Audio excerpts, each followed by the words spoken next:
Nada preparou Andrea e Bruce Leininger para o som que começou a ecoar no corredor às 2h15 da madrugada. Era um grito, mas não o de uma criança comum. Era um som metálico, seco, cortado por uma respiração desesperada. O tipo de som que não vem do medo infantil, mas da memória de alguém que luta pela própria vida. Eles correram até o quarto e encontraram o filho de 2 anos, James, sentado na cama, o rosto coberto de suor, os olhos arregalados como se vissem algo que não estava ali. E então ele gritou: "Avião em chamas! Estou preso! Não consigo sair!" Era a primeira vez, mas não seria a última. Aos 2 anos e meio, James começou a entrar em um padrão aterrorizante. Os mesmos pesadelos, a mesma frase, o mesmo desespero. Noite após noite, como se o sono lhe arrancasse de volta para um destino que não era o seu. E à medida que o tempo avançava, os detalhes aumentavam. Ele chutava o colchão como se pressionasse pedais, movia os braços como se controlasse instrumentos, gritava: "O fogo está vindo!" e tentava proteger os olhos, exatamente como um piloto faria quando uma explosão atravessa o cockpit. No início, os pais buscaram explicações simples. Filmes? Não assistia. Brinquedos? Eram básicos, sem aviões de guerra. Conversas? Nenhuma. Nada justificava o terror real que invadia aquele corpo pequeno. Mas a virada veio numa tarde, enquanto James brincava sozinho, deslizando um avião de brinquedo pelo chão. Ele parecia concentrado demais, atento demais, sério demais para a idade. A mãe perguntou, sorrindo: "Meu amor, que avião é esse?" James respondeu sem hesitar, com uma precisão impossível para uma criança de 2 anos. "É um Corsair, ele sempre vira para a esquerda na decolagem." Andrea congelou.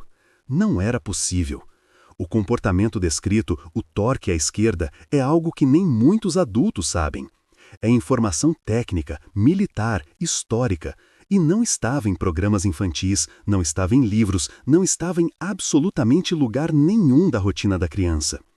Ali, naquele momento, algo ficou claro. James não estava inventando nada, ele estava lembrando. A partir desse dia, tudo se tornou mais intenso. James começou a desenhar aviões em chamas, sempre os mesmos, sempre caindo do céu, sempre no mar. Ele escrevia algo parecido com na toma. Escrevia repetidamente, compulsivamente, como se fosse uma palavra que precisava existir no papel. Os pais não conheciam esse nome. Mas, meses depois, descobririam que Natoma Bay era o nome real de um porta-aviões da Marinha dos Estados Unidos que operou no Pacífico em 1945. E cada detalhe que James revelava era mais impossível que o anterior. Em certo dia, a mãe perguntou: "Filho, quem está no seu sonho? Quem está com você?" James respondeu com voz firme, sem pensar: "Jack Larson." Outro nome impossível, outro nome que ninguém na casa jamais ouvira. Foi quando Bruce decidiu investigar. Pesquisou arquivos militares, entrou em contato com veteranos e encontrou o esquadrão VC-81, homens reais que voaram no Natoma Bay durante a Segunda Guerra. Quando Bruce perguntou se existira alguém chamado Jack Larson, a resposta do veterano veio como um golpe seco. Sim, ele estava no ar no dia em que perdemos o piloto James Huston. E foi aí que tudo começou a se encaixar. James, a criança, dizia que seu avião pegava fogo e caía no mar, exatamente como o relatório militar descrevia a morte de James Huston Jr., piloto morto em 3 de março de 1945. O nome do piloto, o tipo de avião, o porta-aviões, o colega, a batalha, os navios japoneses, tudo que a criança dizia era história militar real. Mas o que assustou mesmo os pais e depois os pesquisadores foi outro detalhe. Durante os pesadelos, James gritava: "Não consigo sair, o fogo está aqui, saia, saia!" Essa frase, anotada pela mãe, coincidia exatamente com o relato do veterano que viu o avião de Huston ser atingido. O avião pegou fogo, ele não conseguiu sair. A ciência pode tentar ignorar coincidências, mas não este tipo de coincidência. Não com esta precisão, não dita por uma criança de 2 anos. E naquela noite em que a mãe de James o viu chorar agarrado ao próprio peito, tentando se proteger de um fogo que não existia no quarto, Ela finalmente percebeu. O filho não estava sonhando, estava revivendo. Revivendo uma morte, revivendo uma queda, revivendo um último voo. Revivendo aquilo que, de algum modo, sua mente não havia conseguido abandonar. E esse era apenas o começo. Porque no episódio seguinte, ele revelaria nomes, mapas, trajetórias, tipos de armamento, modelos de avião, códigos militares e até o próprio nome da sua vida anterior, com uma precisão que derrubaria céticos, intrigaria militares e transformaria este caso em o mais forte documento de memória pós-morte infantil já registrado. Nos dias que se seguiram aos primeiros pesadelos, a casa dos Leininger começou a se transformar em um palco silencioso, onde duas realidades distintas pareciam coexistir. De um lado, a rotina comum de uma família americana. Do outro, a presença constante de algo que não deveria existir, uma memória que insistia em se manifestar através de um corpo infantil, como se estivesse presa num ciclo que jamais fora encerrado. James, agora com pouco mais de 2 anos e meio, caminhava pela casa com a atenção concentrada em coisas que outras crianças ignorariam completamente. A mãe notou que ele fixava o olhar em hélices, motores, engrenagens, como se aquele conjunto mecânico tivesse para ele um significado muito maior do que um simples brinquedo. Era como se o som de um motor distante, mesmo imaginário, despertasse nele um reconhecimento visceral, profundo, enraizado em algum território da mente onde a infância jamais deveria ter acesso. Certa tarde, enquanto a mãe dobrava roupas, o pequeno James levantou a cabeça, segurou um avião de brinquedo e, sem qualquer cerimônia, enunciou com clareza perturbadora: "Meu avião caiu, ele foi atingido. No motor." Andrea congelou. Não era uma frase infantil, não era um comentário solto. Era uma recordação, estruturada, específica, com foco técnico. "Mas, amor, quem disse isso a você?" perguntou ela, tentando manter o tom suave, como quem tenta não assustar um pássaro ferido. James, sem levantar os olhos do brinquedo, respondeu com a mesma simplicidade fria de quem relata algo comum. "Eu disse. Eu estava lá."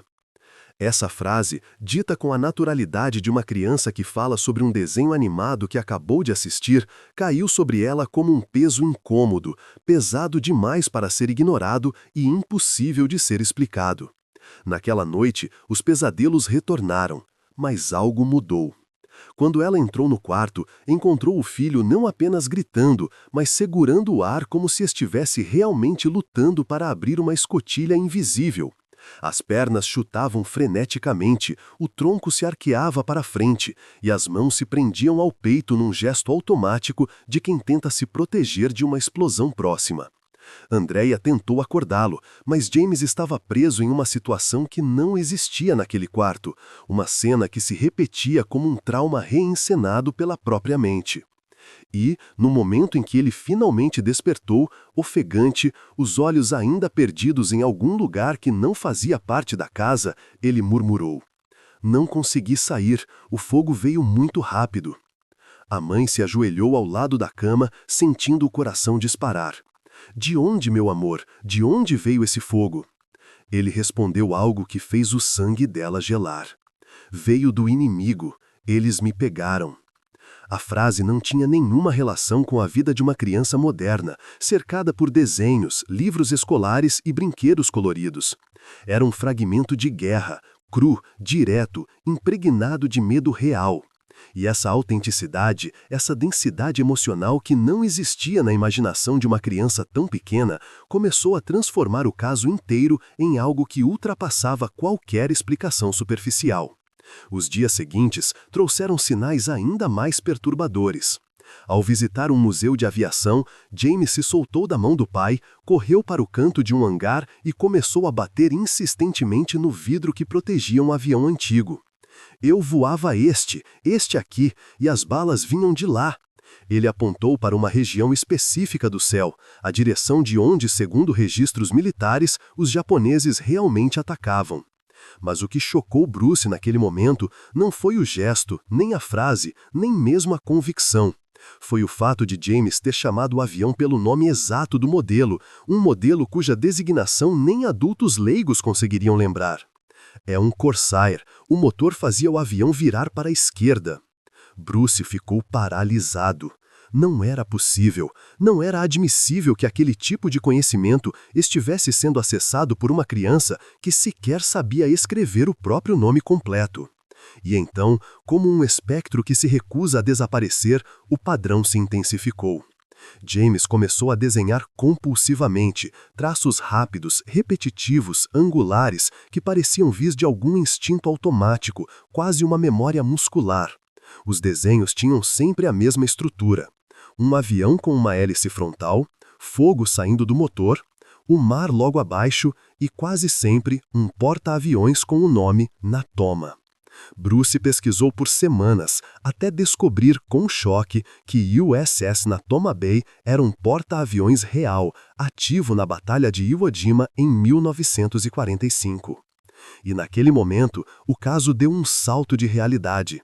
Não era mais coincidência, não era imaginação, não era sonho, era memória, uma memória que não pertencia ao corpo que a carregava. A gota d'água veio numa manhã em que a mãe lhe ofereceu um bloco de papel e perguntou: "Filho, o que aconteceu com o piloto do seu sonho?" James levantou os olhos e a resposta veio com uma naturalidade sombria que não pertencia a nenhuma criança. "Ele morreu. Eu morri. Eu era ele." A frase caiu como uma lâmina fria sobre o silêncio da sala. Era a primeira vez que ele afirmava com todas as letras que a memória não era de outra pessoa, era dele. Era o início da revelação mais perturbadora da investigação. Ao investigarem, os pais descobriram: o piloto James Huston Jr., do esquadrão VC-81, morreu exatamente como o menino descrevia, no dia 3 de março de 1945, quando seu avião foi atingido e caiu no mar em chamas. E cada informação adicional que James trazia coincidia com precisão militar. Era impossível continuar negando. Algo naquele menino carregava não apenas um fragmento, mas o eco completo de uma vida passada. E isso era apenas o início. Porque no próximo episódio, James começaria a citar nomes, rotas militares, manobras, armamento, modelos específicos de aeronaves e até o próprio momento da morte, revelando detalhes que nenhum adulto comum saberia e que só foram confirmados anos depois nos arquivos oficiais da Marinha dos Estados Unidos. À medida que os dias se tornavam semanas, a sensação de normalidade dentro da casa dos Leininger desaparecia lentamente, como tinta diluída pela chuva. A cada novo amanhecer, surgia mais uma evidência de que o pequeno James carregava dentro de si não apenas fragmentos aleatórios de lembranças, mas o esqueleto inteiro de uma existência passada, uma vida que se recusava a permanecer enterrada sob o silêncio da morte. Os desenhos, antes simples, começaram a ganhar complexidade.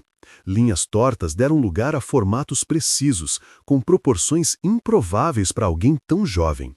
Os porta-aviões que James desenhava não eram rabiscos infantis. Tinham torres de comando, pistas, cabines, estruturas completas. E, como se isso não bastasse, ele escrevia, ainda com dificuldades motoras típicas da idade, a mesma palavra repetidas vezes. Natoma. Natoma. Natoma Bay. Era como se a mente dele estivesse tentando reconstruir, peça por peça, um cenário que o corpo já não habitava, mas que a consciência consultava como um arquivo vivo. Bruce, o pai, decidiu testar a profundidade daquilo. Sentou-se ao lado do filho e perguntou, como se conversasse com um adulto: "James, por que você escreve Natoma Bay? O que é isso?" O menino, segurando o lápis com a fragilidade de dedos pequenos demais para a memória que carregavam, respondeu sem desviar o olhar: "É onde meu avião dormia." O pai demorou alguns segundos para processar a frase, porque aquele verbo, dormia, não pertencia ao vocabulário de uma criança descrevendo um brinquedo. Pertencia a alguém que entendia o hangar não como uma estrutura metálica, mas como um porto de descanso, um abrigo provisório entre missões, entre partidas e retornos que nem sempre aconteciam. Mas o que veio a seguir destruiu qualquer resquício de ceticismo. Durante uma visita à loja de brinquedos, James correu até uma estante de miniaturas militares e apontou para um modelo que, para qualquer adulto leigo, seria apenas mais um avião da Segunda Guerra. Mas para ele, era mais. Era um reencontro. Ele encostou a mão no modelo e afirmou, com uma certeza que não vinha da imaginação: é um Avenger. Eu voava o Avenger, antes de voar o Corsair. Bruce girou a cabeça, tentando acompanhar a lógica impossível da frase.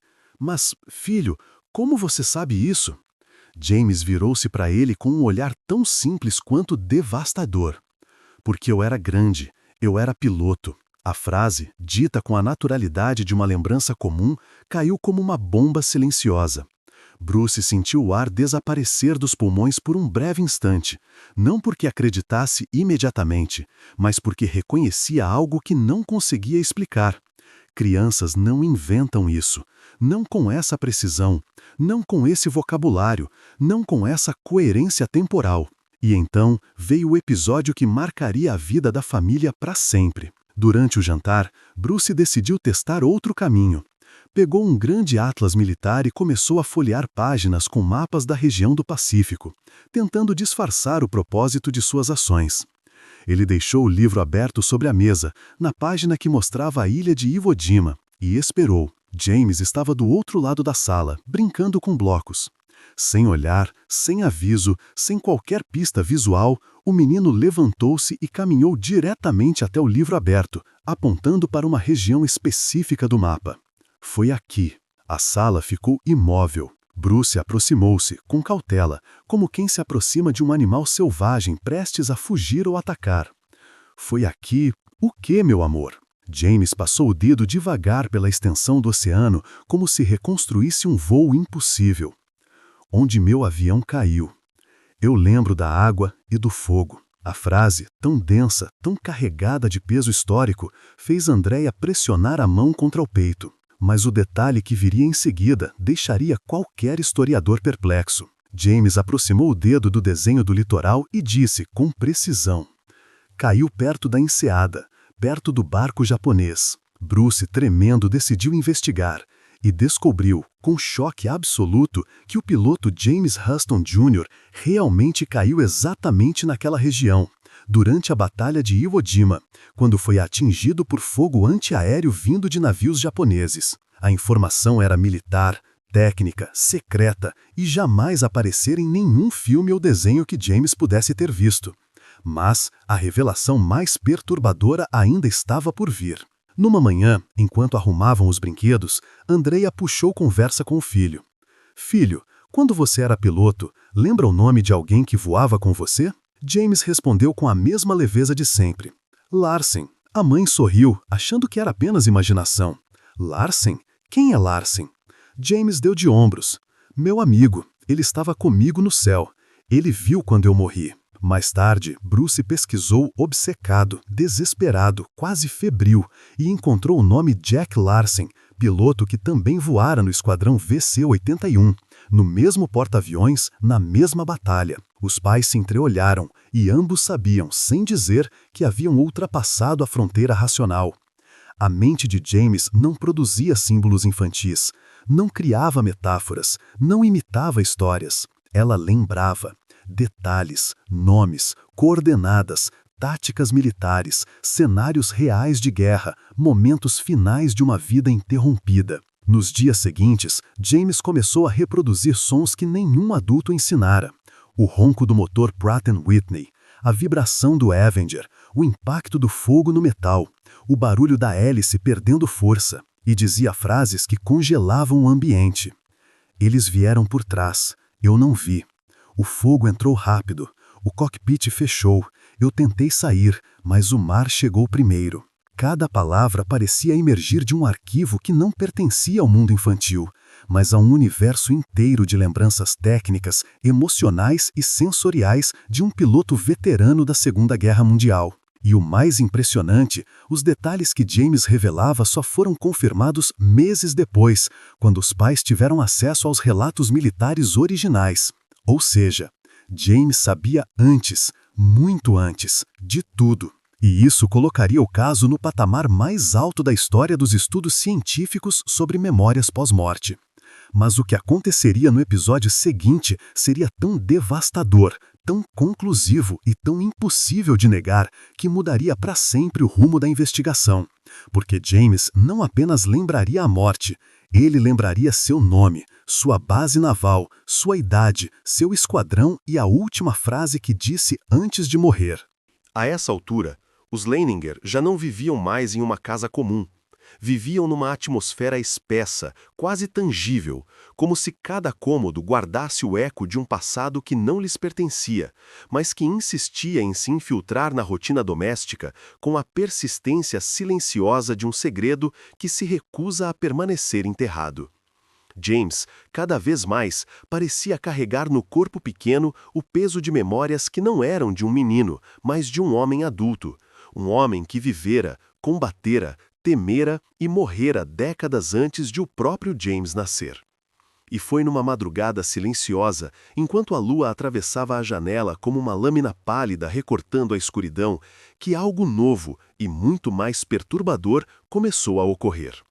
O menino acordou abruptamente, não com gritos, mas com uma respiração pesada, profunda, arrastada, como se estivesse revivendo o momento exato em que o oxigênio faltara dentro de um cockpit em chamas. Ele levou as mãos ao peito, pressionou o ar como se tentasse empurrar uma força invisível que o esmagava, e então murmurou com voz baixa demais para uma criança tão pequena e pesada demais para não ser memória. A asa caiu. Eu virei. O mar subiu. Andréia, já acostumada ao terror, ajoelhou-se ao lado dele, mas percebeu algo novo. James não parecia estar apenas revivendo imagens, parecia estar reconstruindo, com precisão emocional e sensorial, uma sequência inteira de ações, como se sua mente estivesse alinhando cada detalhe técnico do momento que antecedeu sua morte anterior. Na manhã seguinte, enquanto ainda tentava processar o que ouvira, ela comentou com Bruce. Ele descreveu uma quebra de asa, mas aviões de brinquedo não têm isso, ele não tem como saber. Bruce, tomado pela mesma inquietação, mergulhou ainda mais fundo nos arquivos militares da época, vasculhando relatórios digitais, depoimentos de veteranos, esquemas táticos da Marinha, até encontrar uma pista que fez seu estômago se contrair. O relatório oficial da morte do piloto James Huston Jr., datado de 1945, mencionava que o ataque inimigo havia atingido a fuselagem exatamente na área entre o motor e a asa, ponto vulnerável conhecido entre aviadores experientes. Não era uma informação pública, não estava em livros infantis, não estava em nenhum programa que James pudesse ter assistido. Era um dado técnico, militar e restrito. E o menino havia descrito com perfeição. Alguns dias depois, Bruce decidiu testar os limites da memória do filho, não por crueldade, mas pela necessidade desesperada de compreender o que estava acontecendo. Sentou-se no carpete da sala com uma série de miniaturas de aviões e navios dispostas meticulosamente em ordem cronológica, tentando recriar de forma simbólica o ambiente de batalha do Pacífico. James se aproximou vagarosamente, com um olhar fixo, como quem reconhece um cenário que não deveria estar ali. Bruce apontou para um avião e perguntou: "Qual desses é o seu, James?" O menino nem hesitou. Pegou um modelo TBF Avenger, segurou-o com as duas mãos e disse, com uma convicção que parecia vir de um lugar profundo, onde a memória ainda pulsava: "Eu estava aqui, eu vi eles vindo, por cima." Bruce, quase em transe, continuou: "E onde você decolava?" James colocou o avião sobre o porta-aviões de brinquedo. "Daqui, na Toma. Você sabe, papai, é o meu navio." Era como se ele estivesse lembrando não um sonho, mas um cotidiano que lhe era familiar, um cotidiano que envolvia motores, rotinas militares, checagens de cabine, voos curtos, ataques coordenados e um mar que servia tanto de apoio quanto de tumba. Dias depois, o caso atingiu um novo ápice. Bruce, determinado a verificar cada detalhe, entrou em contato com uma associação de veteranos do USS Natoma Bay, homens que haviam sobrevivido à guerra e que agora, já idosos, viviam dispersos pelo país. Um deles, o piloto e veterano Bob Greenwald, ao ouvir o relato inicial de Bruce, ficou em silêncio.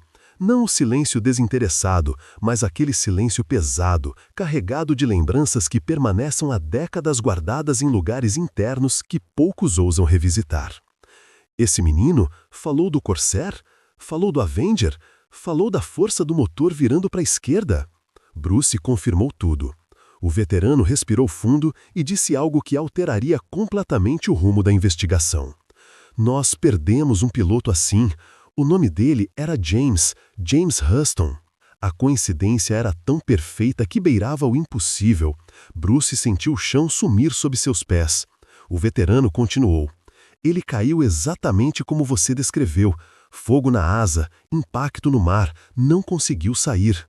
A confirmação militar, vinda de alguém que estivesse lá, não apenas validava os pesadelos do menino, ela os transformavam em evidência. Mas o que aconteceu na semana seguinte ultrapassaria tudo. Andrea, enquanto limpava o quarto, encontrou um desenho novo.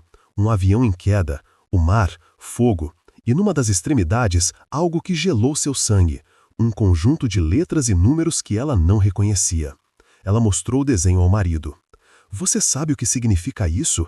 J-8? Por que ele escreveria isso? Bruce, trêmulo, pesquisou durante horas até encontrar o registro. VC-81, o esquadrão real de James Huston Jr., seu código operacional. A criança havia desenhado o código militar do esquadrão ao qual pertencia na vida passada. E mais, o menino rabiscou no canto inferior do papel o nome Huston, com um T faltando, exatamente como uma criança que ainda não domina o alfabeto faria, ao tentar escrever um nome que conhecia, mas não sabia grafar. A verdade era brutalmente objetiva. James Leininger não estava inventando nada. Ele estava lembrando, com riqueza de detalhes, com precisão militar, com a dor de alguém que morreu jovem demais. E o mais impressionante, em breve, ele diria, pela primeira vez, o nome completo que usava dentro do cockpit, o nome que gritou nos segundos finais e o nome que ficava preso entre a vida e a morte. Esse seria o momento que mudaria o caso para sempre. Porque, quando James revelar seu nome, não haveria mais como a ciência recuar. Havia, na casa dos Leininger, uma espécie de tensão silenciosa que atravessava os dias, como se cada objeto, cada porta entreaberta, cada sombra projetada pela luz da manhã carregasse o pressentimento de que algo maior, algo que escapava ao entendimento humano, estava prestes a se revelar com uma clareza tão brutal que ninguém ali seria capaz de ignorar. James, com apenas 3 anos, começava a mostrar não apenas fragmentos de memória, mas uma consciência organizada, estruturada, capaz de articular detalhes que só pertenciam a alguém que já vivera uma vida inteira antes de nascer naquele corpo pequeno. Certa tarde, enquanto brincava no canto da sala, ele começou a cantará-la um som estranho, ritmado, quase como se fosse um código fonético repetido muitas vezes na cabine de um avião durante missões curtas no Pacífico. Bruce se aproximou, tentando discernir aquelas sílabas desconectadas, mas percebeu que o menino não estava cantando. Estava repetindo algo com intensidade mecânica, como quem recorda uma frase dita milhares de vezes. Meu nome é... Bruce, temendo interromper o fluxo, ajoelhou-se ao lado do filho, tentando fazer a voz sair com suavidade. E qual é o seu nome, campeão? James parou. Os olhos dele se levantaram lentamente, e naquele instante, por uma fração de segundo imensamente inquietante, não havia a inocência infantil típica da idade. Havia algo mais profundo, mais antigo, mais consciente. Algo que reconhecia a pergunta, algo que já a respondera muitas vezes antes, em outro lugar, em outra vida. E então, com uma firmeza que não nascia do improviso, mas da memória, ele disse: Eu sou James, mas antes eu era James Huston. O pai sentiu um arrepio percorrer a espinha com a velocidade de uma descarga elétrica. O nome não era qualquer nome, era o nome exato do piloto morto, o nome que Bruce havia descoberto nos arquivos históricos. Mas o mais perturbador não foi a precisão, foi a forma como o menino pronunciou o nome, com um peso, um ritmo, uma familiaridade que denunciava que aquela não era uma repetição decorada, mas uma identidade reconhecida. Andrea, ao ouvir a frase do corredor, deixou cair o pano que carregava nas mãos. Caminhou lentamente até a sala, como se aproximasse de um limiar entre dois mundos. Filho, você disse Huston? Você sabe quem é? James assentiu, como se fosse óbvio. Eu sei, fui eu. Eu estava no avião. Eu saí do Natoma. Eu caí. E depois, eu voltei pequeno. A frase final, eu voltei pequeno, atravessou os dois pais como uma lâmina. Não havia como fingir, não havia como racionalizar, não havia como diluir a veracidade daquela expressão dentro da imaginação de uma criança. Aquilo era consciência, aquilo era memória, aquilo era identidade. E então veio o momento mais impressionante e mais documentado de todo o caso. Bruce, ainda em estado de choque, decidiu testar o filho de forma sutil. Pegou uma pasta com fotos que havia impresso de relatórios militares e colocou algumas imagens espalhadas sobre a mesa. Porta-aviões, batalhas, aviões, pilotos. Ele misturou tudo, tentando não demonstrar expectativa. James caminhou até a mesa. Olhou cada foto com a calma paciente de quem revive uma história que não precisava ser contada, porque já estava gravada em sua mente. E então parou sobre uma foto que mostrava um grupo de pilotos enfileirados ao lado de um avião Avenger. O menino tocou o rosto de um dos homens na foto, um gesto suave, quase reverente, quase triste. E murmurou: eu lembro de estar aqui. O homem na foto era James M. Huston Jr., morto em 1945. E o que aconteceu a seguir foi ainda mais inexplicável. James começou a apontar para outros rostos na foto. Este é o Billy, este é o Walter, este é o Jack Larsen. Bruce e Andrea ficaram paralisados. Os nomes estavam corretos, as posições estavam corretas, as identificações estavam corretas. O menino, que mal sabia ler, reconhecia veteranos pela fisionomia e não apenas os reconhecia, como chamava alguns deles pelos apelidos internos usados apenas dentro do esquadrão. Essa informação, essa familiaridade, essa espontaneidade não podia ter sido ensinada, sugerida, intuída ou imaginada. Isso era lembrado. Algumas semanas depois, veio a prova final, a prova que encerraria as discussões céticas. Durante uma conversa com os pais, James começou a descrever a manobra específica que executava pouco antes do avião ser atingido. Eu estava fazendo uma curva esquerda, descendo rápido, tinha fogo vindo atrás. Eu disse, não vou conseguir. E eu não consegui. Anos depois, um veterano confirmou. O último relato antes da queda do Avenger de Huston foi exatamente esse. Uma curva à esquerda, fogo vindo por trás e a frase final, dita no rádio, em tom desesperado. I can't get out. Não posso sair. James, a criança, repetiu a frase de dentro do pesadelo, com as mesmas palavras, o mesmo desespero, o mesmo contexto. Porque ele não estava contando uma história, ele estava revivendo o último instante de uma vida passada. E quanto mais revelava, mais claro se tornava. Não eram ecos, não eram coincidências, não eram sonhos, eram lembranças, eram vivências, eram fatos.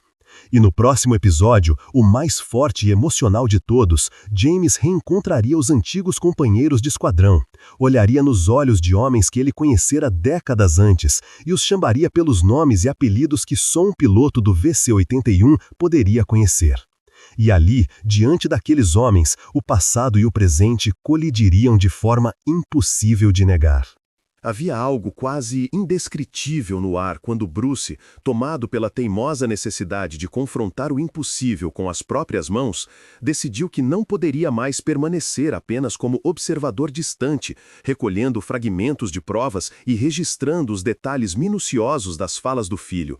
Ele precisava ir até a fonte, ou pelo menos até o que restava dela, e olhar nos olhos dos homens que haviam dividido o convés, o céu e o terror com o piloto, cuja memória parecia agora pulsar através do corpo de um menino de 3 anos. Essa decisão, que poderia ter sido adiada por meses, foi tomada numa madrugada silenciosa, depois de Bruce observar James dormindo com o punho fechado, como se ainda segurasse algum instrumento invisível preso ao cotidiano de uma vida que já não existia. Naquele instante, o pai percebeu que, se não buscasse respostas concretas, acabaria sendo engolido pela dúvida e pela inquietação, forças tão contundentes quanto o próprio mistério que se desenrolava diante de seus olhos. Foi então que, munido de nomes, fragmentos de registros militares, códigos de esquadrão e mapas do Pacífico, Bruce localizou a Associação de Veteranos do USS Natoma Bay. Entrou em contato. Explicou apenas o essencial e recebeu, do outro lado da linha, um silêncio pesado, o tipo de silêncio que antecede uma verdade que ainda não sabe se deve ser dita. Um dos veteranos, com voz tremulante pela idade, respondeu: "Isso que você está dizendo é estranho demais, mas nós nos lembramos do James e, se quiser vir, venha. Pode ser importante." E assim, semanas depois, Bruce e Andrea embarcaram para um encontro que mudaria não apenas suas vidas, mas também a compreensão, ou a impossibilidade de compreensão, do fenômeno que envolvia o pequeno James. A viagem até lá foi marcada por uma tensão quase invisível, mas constante, como um fio esticado que separa duas realidades: a de um casal que, até pouco tempo, acreditava viver uma vida comum, e a de dois pais que agora carregavam consigo o peso de um conhecimento impossível, de uma história que insistia em atravessar o tempo para se manifestar através do filho. Durante todo o trajeto, Andrea observava James dormir em seu assento, com a tranquilidade serena de alguém que não tinha consciência da magnitude do que estava prestes a acontecer. Bruce, por outro lado, olhava pela janela do avião com a sensação de que o próprio céu, elemento onipresente na história que investigava, já não era apenas cenário, mas testemunha silenciosa de um enigma que se recusava a ser ignorado. Quando finalmente chegaram ao local do encontro, encontraram um grupo de homens idosos, reunidos em círculo, conversando baixinho, como se compartilhassem memórias que preferiam manter guardadas no fundo da mente. Homens que haviam visto a guerra de perto, sentido o calor do fogo inimigo, ouvido estrondos de aviões caindo no mar e carregado ao longo de décadas o peso de histórias que a maioria das pessoas jamais poderia imaginar ou suportar. James, pequeno, segurando a mão do pai, aproximou-se do grupo com a naturalidade desarmante de uma criança, mas com uma postura silenciosa que sugeria, mesmo sem intenção, uma estranha familiaridade com aquele ambiente. Os veteranos, ao verem a criança, interromperam suas conversas, e uma espécie de espanto silencioso tomou conta de todos. Havia algo no olhar de James, profundo, fixo, atento demais, que não combinava com a inocência típica da idade. Bruce respirou fundo e apresentou o filho, contando parte da história, omitindo os detalhes mais perturbadores para evitar parecer fantasioso demais. Mas o que aconteceu em seguida não precisou de explicações. James soltou a mão do pai, caminhou alguns passos à frente e encarou os homens com uma expressão que misturava reconhecimento e saudade. Não a saudade vivida por ele como James Leininger, mas como se seus olhos, por instantes, refletissem a alma de alguém que já estivera naquele tipo de reunião antes, décadas atrás, em uma sala de comandantes, esperando receber ordens ou relatórios. Um dos veteranos, homem alto, de cabelos completamente brancos e com as mãos marcadas pela idade, se aproximou com cuidado e perguntou com voz baixa: "Você sabe quem somos nós?" James levantou o rosto e respondeu, não como uma criança tentando adivinhar, mas como alguém acessa uma lembrança que jazia adormecida. "Eu conheço vocês. Eu voava com vocês. Eu voei no Natoma. Eu era James." A sala parou. O ar parou. Os veteranos se entreolharam. Um deles levou a mão à boca. Outro, discretamente, enxugou uma lágrima que não conseguiu conter. Bruce, paralisado, observava a cena como quem assiste algo impossível ganhar forma diante dos olhos. Andrea apertou o peito, tomada por uma espécie de vertigem emocional que mesclava incredulidade, pavor e uma estranha sensação de reconhecimento inevitável. Um dos pilotos aposentados, Bob Greenwald, que havia falado com Bruce por telefone semanas antes, aproximou-se de James e perguntou: "Você se lembra do dia em que perdemos o James Huston?" James, com a serenidade que jamais poderia pertencer a uma criança daquela idade, respondeu: "Eu lembro que o fogo veio rápido, estava vindo de trás. Eu tentei virar, mas a asa caiu. Eu não consegui sair." Essa frase, dita com a mesma entonação que Huston usara no rádio antes de morrer, confirmada anos depois por veteranos e documentos, percorreu a sala como um sussurro de outro tempo, uma presença que parecia atravessar o ar e tocar cada um dos homens que ali estavam, revivendo memórias que eles desejavam ter esquecido, mas que ainda os assombravam. Um veterano, emocionado, colocou a mão tremulante no ombro de James e perguntou: "E o Jack? Você se lembra do Jack Larsen?" James sorriu, um sorriso triste, profundo, pesado, e respondeu com naturalidade devastadora: "Sim, o Jack estava no ar. Ele viu tudo. Ele ficou com medo que eu não voltasse." Os veteranos ficaram em choque, porque ninguém, a não ser eles, sabia que Jack Larsen estava naquela missão. Um dado que não estava em livros, documentários, entrevistas ou registros acessíveis ao público. A partir deste momento, aqueles homens veteranos da guerra, que haviam sobrevivido ao caos, à morte e à dor, não conseguiram mais manter a máscara da incredulidade. A cada frase que James dizia, mais profundamente eles reconheciam o piloto que haviam perdido, não apenas colega, mas como amigo, alguém que havia compartilhado risos, cigarros, instruções estratégicas e o silêncio tenso antes das missões. Quando Bruce entregou ao grupo uma pasta com documentos antigos, relatórios militares, fotos da tripulação e registros do porta-aviões, algo ainda mais impressionante aconteceu. James aproximou-se, folheou as imagens com a naturalidade de alguém que revisita um álbum de família e, de repente, apontou para um homem específico na foto. Tocou o rosto dele, exatamente como havia feito com a foto do piloto meses antes, e disse: Este era o meu comandante. Ele falava para eu não descer demais. Ele tinha medo que eu levasse tiro." O comandante real, morto décadas antes, era precisamente o homem que James apontava na foto. Outro dado que, novamente, a criança não poderia saber. Nesse momento, a expressão dos veteranos mudou. A incredulidade deu lugar à rendição. A ciência, ali, naquela sala, tomada por memórias vivas, já não tinha espaço, porque o que acontecia diante deles era maior do que qualquer hipótese clínica. E foi então que o episódio alcançou seu ápice emocional. James caminhou até Bob Greenwald, olhou para ele por longos segundos, como quem procura traços de um rosto antigo que o tempo modificou, e disse, com um tremor que parecia vir de um coração que já viveu mais do que deveria: Você chorou por mim. Eu lembro, você estava triste quando eu não voltei." Bob não conseguiu responder, apenas chorou, silenciosamente, com a cabeça baixa. Porque aquilo era verdade, confessada apenas a outros veteranos, há muitos anos. Bob, de fato, chorou pela morte de Huston, algo que ninguém fora do esquadrão sabia. Naquele instante, todos ali compreenderam que o que emergia do corpo não era imaginação, não era influência externa, não era sugestão, era memória, era história, era identidade, era o eco vivo de um homem que caíra no mar de Iwo Jima aos 21 anos. E o mais perturbador e ao mesmo tempo mais humano estava prestes a acontecer. James, ainda diante dos veteranos, segurou a mão do pai e disse com a voz embargada, mas firme: "Eu voltei porque eu não consegui ir embora." Essa declaração, tão simples, tão devastadora, encerrava décadas de silêncio e, ao mesmo tempo, abria uma porta profunda para a compreensão do fenômeno. James Huston, de algum modo, carregava uma morte inacabada, e aquela criança, pura, inocente, vulnerável, estava vivendo o peso de um último momento que jamais encontrava paz.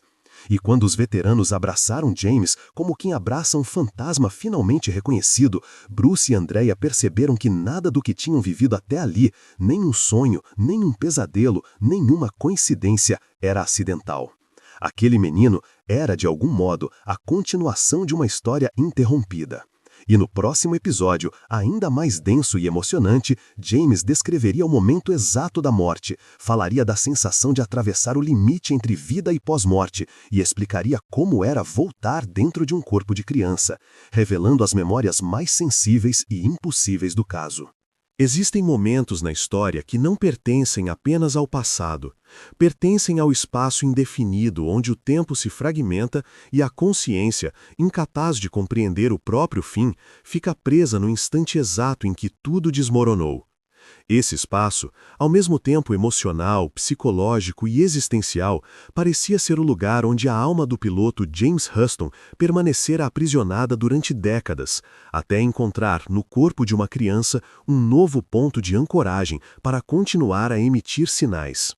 E é precisamente esse instante, esse momento de rompimento entre vida e morte, que começou a emergir de forma mais intensa nos relatos de James Leininger, como se a parte mais profunda, mais trágica e mais inacabada da memória anterior estivesse finalmente encontrando caminho para ser narrada.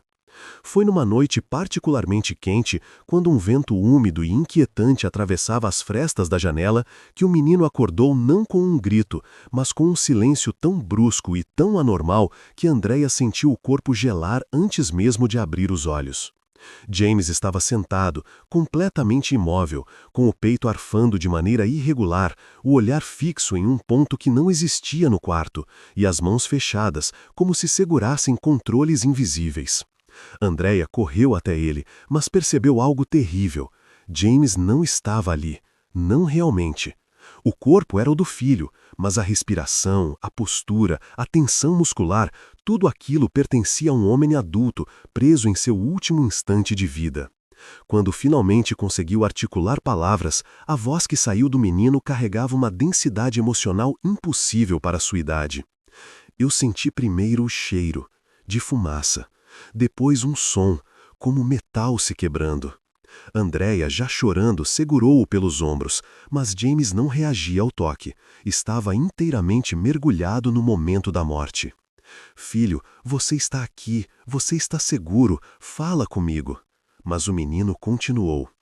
O cockpit ficou quente, muito quente. Eu ouvi o fogo batendo na asa, eu ouvi o motor engasgando.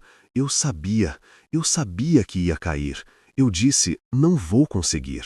Aquela frase, repetida com a exatidão de um registro militar, coincidia de forma direta com o último relato ouvido pelo rádio antes da morte de James Huston, e não era possível que a criança tivesse acesso àquilo.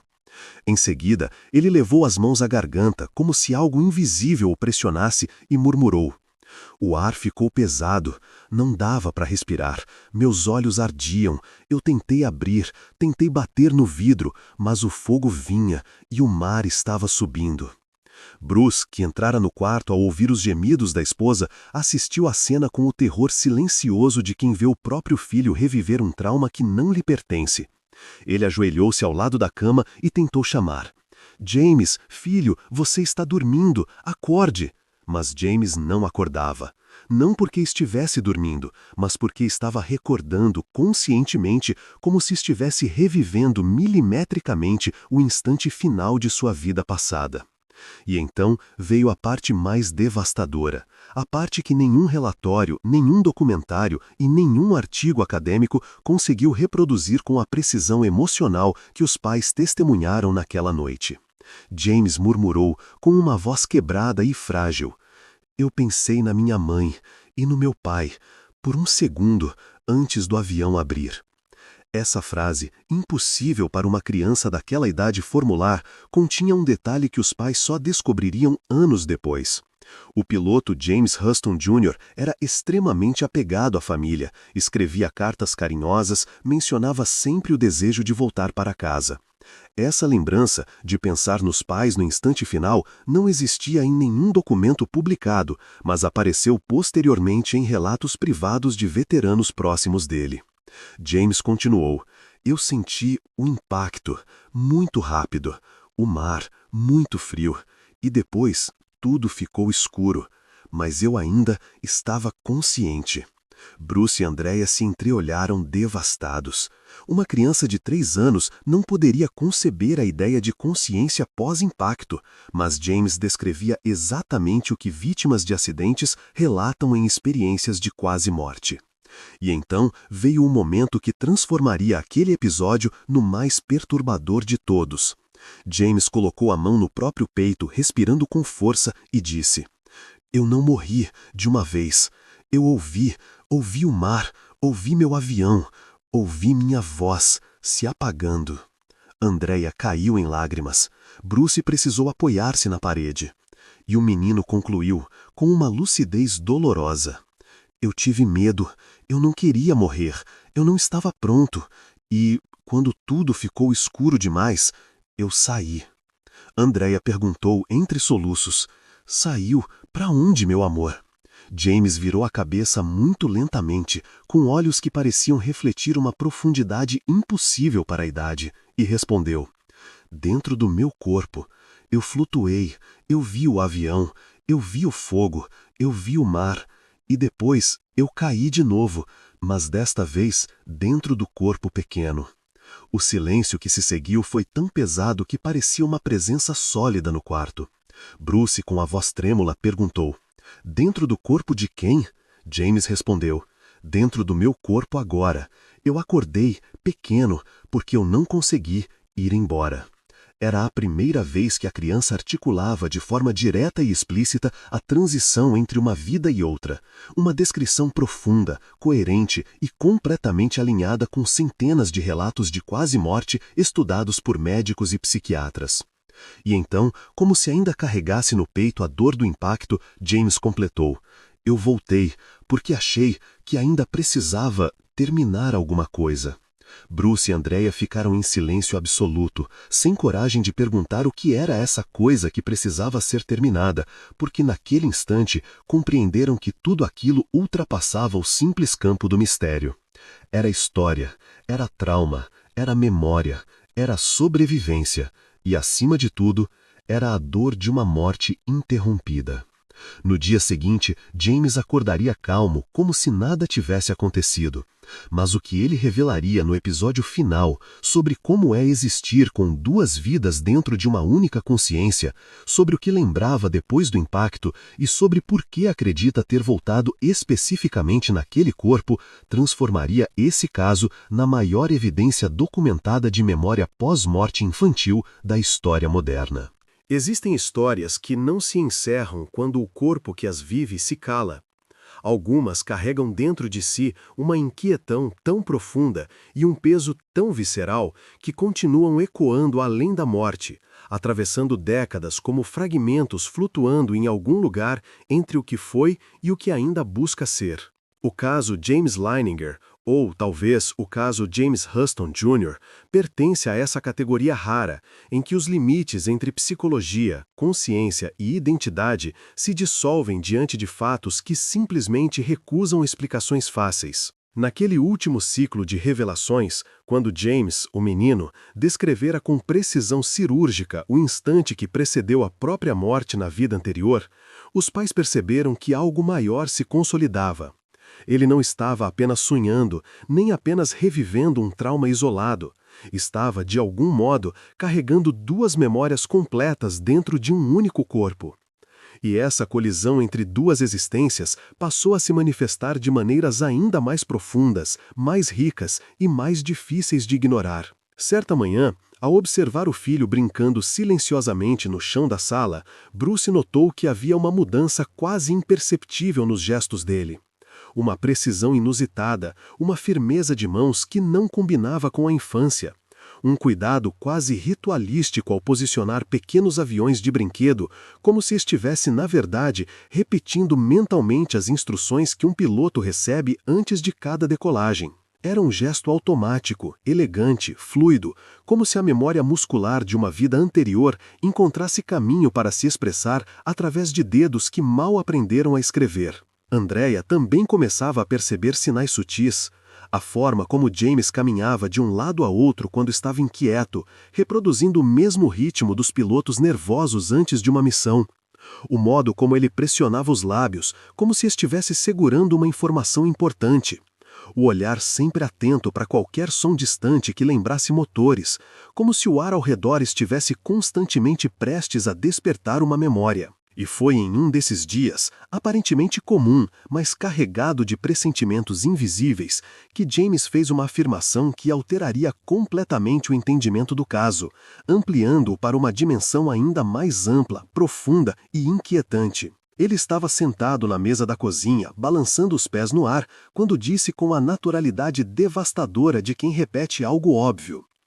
Quando eu estou aqui, eu lembro que vivi antes, mas quando eu estou lá, Eu lembro desta vida. Bruce e Andrea se entreolharam sem saber ao certo como reagir. Lá, Andrea perguntou, tentando manter a calma. James respondeu, lá em cima, onde eu estava quando caí. Eu lembro dos dois lugares. Esse conceito de uma consciência que guarda simultaneamente recordações de dois ciclos de existência não pertence ao vocabulário infantil, não nasce da imaginação espontânea e não pode ser atribuído à simples repetição de informações. É um conceito filosófico, espiritual e psicológico complexo, articulado de forma instintiva por uma criança que, segundo qualquer lógica, não deveria conseguir sequer sua dimensão emocional. Mas James compreendia profundamente. Ele continuou, às vezes eu sou eu aqui, mas às vezes eu sou o outro eu. Bruce, com o coração acelerado, perguntou, e como você sabe que não é só um sonho? James ergueu os olhos com uma lucidez que não parecia pertencer à infância. Porque quando é sonho, eu esqueço, mas quando é lembrança, eu sinto. Eu sinto, aqui. Ele tocou o peito. E aqui, ele tocou a cabeça. Essa distinção entre memória emocional e sonho é algo que adultos estudam em psicologia e neurociência. Não é algo que uma criança formula. Mas James formulava porque vivia isso, o choque entre duas identidades que coexistiam dentro da mesma consciência. E então veio a revelação mais impressionante de todas, aquela que transformaria o caso de James Leininger na evidência mais séria e robusta já analisada pela Universidade da Virgínia e por grupos de pesquisa do mundo inteiro. Bruce estava arrumando fotografias militares quando o filho se aproximou, puxou uma delas e ficou observando longamente. Era uma foto do convés do USS Natoma Bay, com marinheiros espalhados pelo decalque realizando inspeções. James olhou para a foto com a tranquilidade melancólica de alguém que reconhece uma casa que já não existe mais. E disse, eu lembro do cheiro. Bruce franziu o senho. Cheiro de quê, filho? James respondeu, com palavras longas, pausadas e uma clareza que gelou os pais. Cheiro de óleo quente, de vento salgado, de metal queimado no fim do dia, e da graxa que grudava no uniforme quando a gente mexia no motor. Nenhuma criança de 3 anos conhece esse vocabulário sensorial, nenhuma viu uma cena dessas, mas James descrevia a realidade com precisão de veterano, porque ele não estava inventando, ele estava lembrando. E ele continuou, com frases longas que pareciam vir de um adulto cansado, um homem que viveu intensamente e perdeu tudo de forma abrupta. Eu lembro do barulho que doía no ouvido quando os motores ligavam ao mesmo tempo. Eu lembro do calor do sol batendo no metal. Eu lembro quando eu ficava com medo, porque eu sabia que cada voo podia ser o último. Andrea, emocionada, aproximou-se. E você ainda sente, James? Ele balançou a cabeça, mas respondeu com uma profundidade devastadora. Eu não tenho mais o medo daquele dia, porque aquele medo morreu no mar, mas eu lembro dele. Aquela frase, que nenhum adulto inventaria sem intenção poética, continha não apenas uma compreensão emocional absurda para uma criança, mas também uma simbologia real. O medo não desaparece, ele se transforma em memória. E então veio a parte final, o núcleo emocional e filosófico mais importante do caso. James, cansado de falar, apoiou a cabeça no ombro da mãe e murmurou, eu acho que voltei, porque eu precisava dizer adeus. Eu não consegui, da outra vez. Bruce, ao ouvir isso, não conseguiu conter as lágrimas. Andrea segurou o filho com a delicadeza de quem segura 2 vidas ao mesmo tempo. E agora, meu amor, agora você conseguiu dizer adeus? James ficou em silêncio por um longo tempo. Um silêncio que parecia preencher o ambiente com uma paz suave, diferente de tudo que haviam sentido até então. E então ele respondeu com a frase que encerraria simbolicamente o ciclo. Agora eu posso descansar, porque o outro eu já não está preso. Bruce abraçou o filho, Andrea chorou em silêncio. E pela primeira vez desde o início dos pesadelos, a casa dos Leininger ficou em paz. Não porque o mistério havia sido solucionado, mas porque a consciência que carregava o peso da morte finalmente encontrara espaço para se despedir. E assim termina o caso de James Leininger, não como uma história de medo, mas como um testemunho profundo e documentado de que a memória humana talvez não se limite ao cérebro, ao corpo ou ao tempo cronológico. Talvez exista algo em nós, um núcleo silencioso, imortal, sensível, que continua carregando histórias que ainda precisam ser concluídas. E às vezes, esse algo escolhe voltar através de uma criança, não para assustar, mas para fechar um ciclo. Afinal, algumas vidas não acabam, apenas mudam de voz.